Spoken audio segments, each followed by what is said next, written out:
চিকিৎসক হত্যার প্রতিবাদে বৃষ্টি মাথায় নিয়েই গভীর রাতে পশ্চিমবঙ্গের রাজপথে নারীরা। কলকাতা শহর থেকে শুরু করে রাজ্যের জেলায় জেলায় প্রতিবাদে সামিল তারা। Jadavpur academy of fine arts, college street সহ উত্তর দক্ষিণ কলকাতা, এমনকি কবিগুরু রবীন্দ্রনাথ ঠাকুরের শান্তিনিকেতনও নারীরা নামেন মোমবাতি হাতে।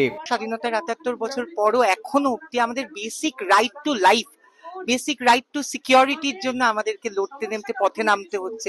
একটা মানুষ হয়ে যদি আমরা মেরুদণ্ডহীন হয়ে থাকি তাহলে তো সেটা কখনো একটা মানুষের বিবেকটা থাকবে না। এখনো আমরা প্রত্যেকটা স্টেপিং এ লাঞ্ছিত হই।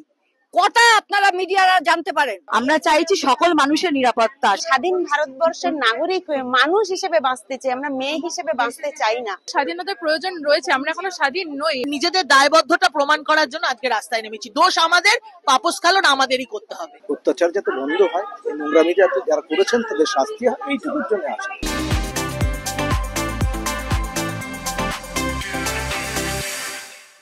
যারা দোষী তারা শাস্তি পায়, আজকে গল্প বানিয়ে কোনো লাভ নেই।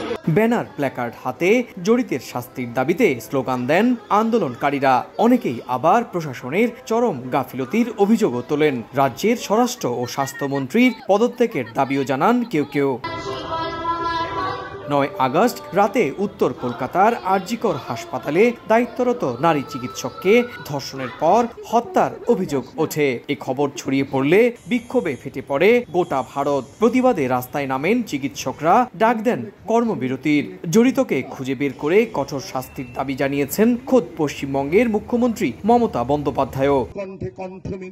এরই মধ্যে মামলার দায়িত্ব পেয়েছে ভারতের কেন্দ্রীয় তদন্তকারী সংস্থা সিবিআই।